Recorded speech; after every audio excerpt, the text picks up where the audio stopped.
sample calculation. Sample 5, that's the dimensions on the board.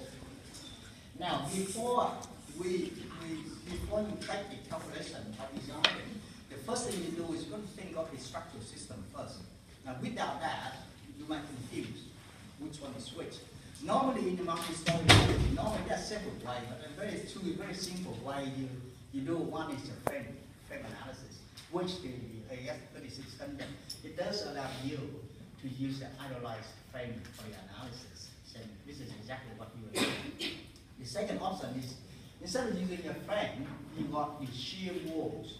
And most of the time, when I say shear wall, what it means is, if this is your building, and then when the wind blowing in that direction, instead of using the column in the frame like this, or a column in the frame to resist the lateral load, which will result in bending moment and shear on the column and beam, you use the wall. So if you create a wall within the building, say in the perimeter of the building or the lift or the stair halls as a shear wall, what it means is all of the wind and the earthquake transfer into the building, hits the building, and it transfers through the slab and taking down the foundation by the shear wall. If you do that, and then you don't need to analyze the building as a frame. There's two methods of doing that. So you do the shear wall separately, and you do and then the slab separately. And then the second option is to do the frame analysis. For the exercise of the project, I think the brief specifically require you to do the frame analysis.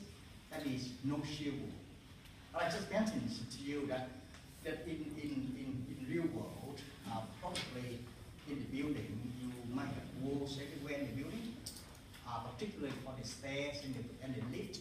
The walls in there, and structural engineers tend to utilize those as a shear wall. So much better for you.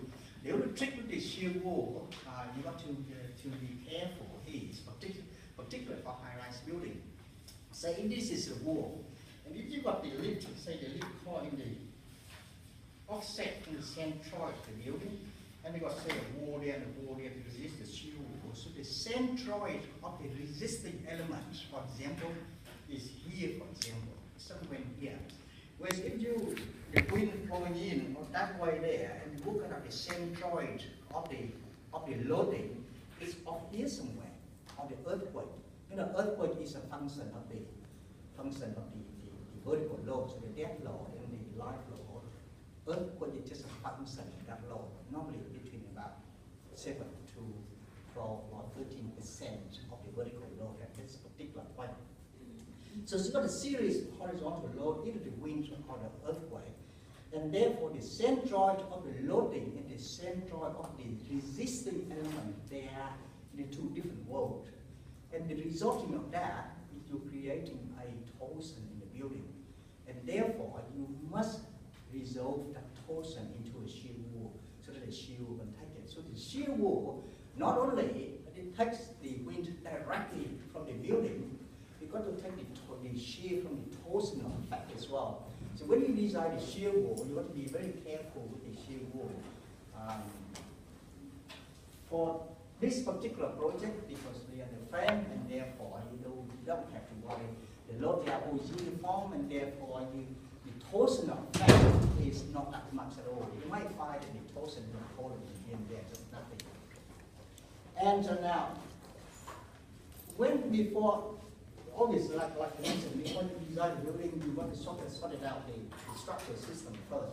Now, in our project, the structural system for this particular group here is a frame, all right? And there's a 9 levels up there, level from ground floor 1, 2, 3 up to level 9. Level 9 is using concrete roof as well. The first thing, obviously, you've got a structural system. Now that you look at the load patterns as well. The load pattern is very, very important for you to transfer the load from the top right to the top wall. You have to put it. Now, in this particular project, all levels they are all the same, all right? And therefore, you sorted out the load patterns for one level, it will be the same for all other levels. So therefore, you transfer the load down to the footing level. Now, if you have a look at the plan, you might find that the spacing on the grid is different, sort of 6 and 6.5, 7, 7, 7.5, 6, 6, 5.5, and 5. Now for vertical load, obviously if you use, there are two options there for you as well. This is, I'm talking about vertical load now. That is dead load and live load, not horizontal load, that is wind.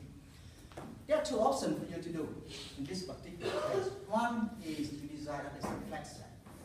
So for vertical load, so flat slab, we design that as a column strip, middle strip, column strip, middle strip, column strip, column strip.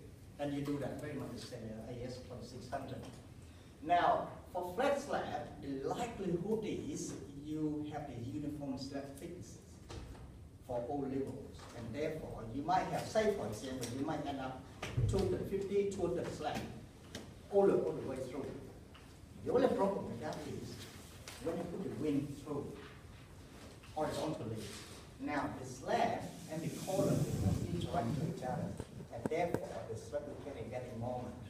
If you use the flat slab, it may not be able to resist the wind that way. And therefore, you must create something along that grid line there in such a way that you can access the frame. If you use a flat slab to design, and then one option is you make the column strip thicker than the middle strip. And therefore, it's very much like a beam. You must have that to resist the horizontal load. The horizontal load, when you analyze it, you will find that the bending moment on the slab is quite high as well, very high actually when you analyze it. You can see the I value, that is the second moment of area. Now the second option, which is, in my opinion, is easier, and you can use AS2600 to design it straight away. That is, use the beam, column, and slab system. That is, so all of those lines there, they are actually beams.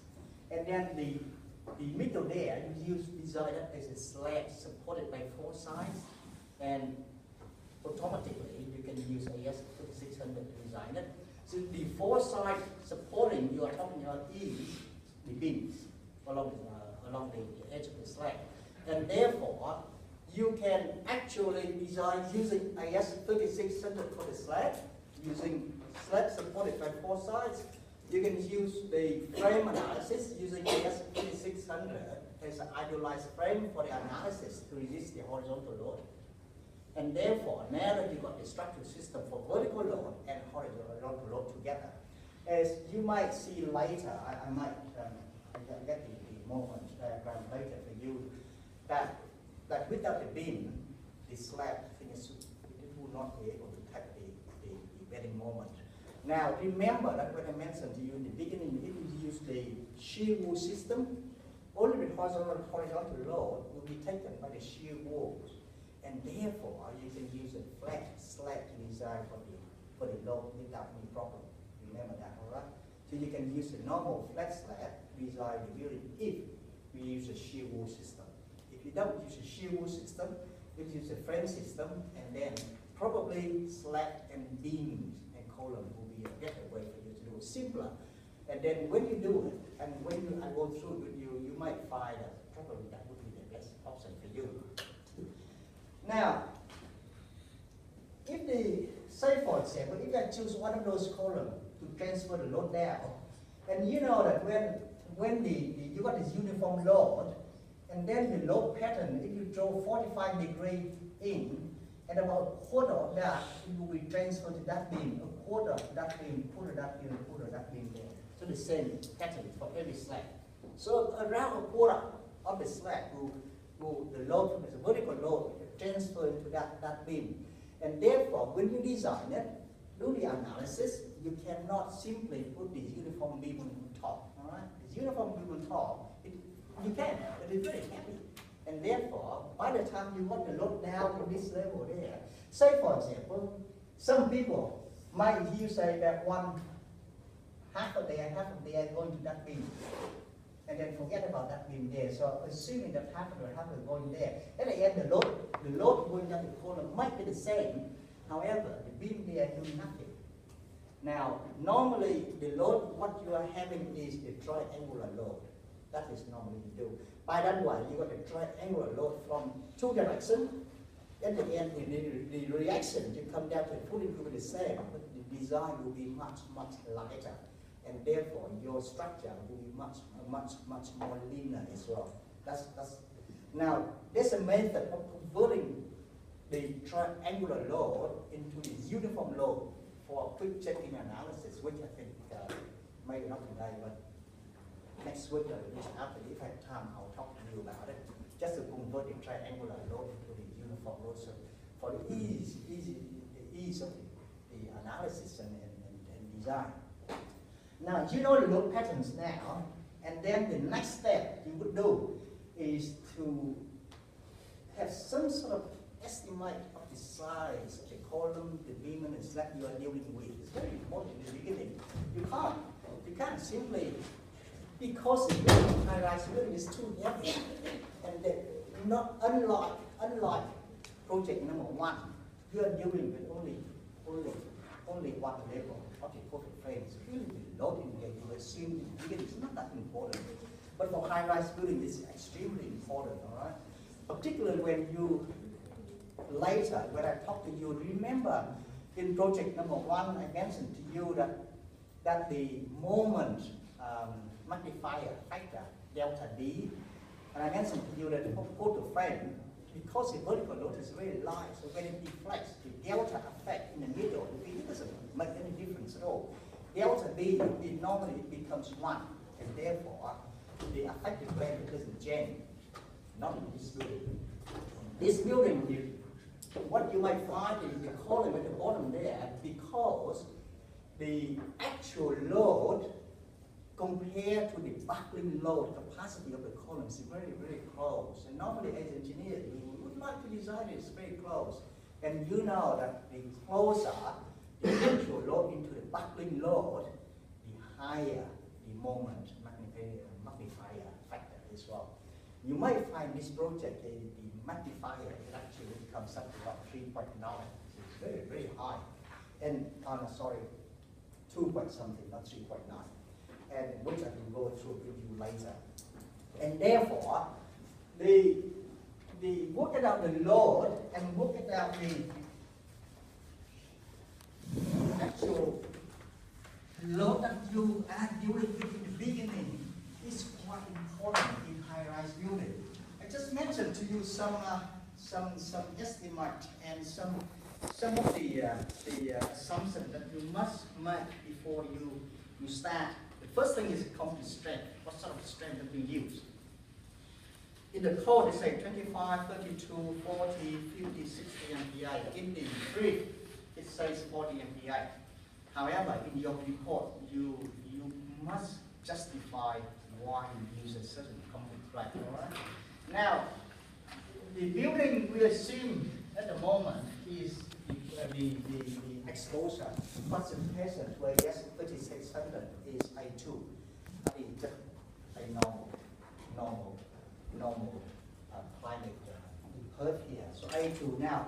Going to that, the footing, which is underground, you can use footing. You can use 25 MPa. Now this is concrete. And for the slab, the same thing. For you can use 25 MPa as minimum according to the code. Practically, for all of the slabs, suspended slab, I never use 25 MPa. I use the minimum 32 MPa for suspended slab. If you have a look at the old building built probably about 30 years ago, you might find that all of them, they are 25 MPa concrete. The reason for that is in those times, 32 MPa concrete, 40 MPa concrete is very expensive, and therefore 25 is very, very, very common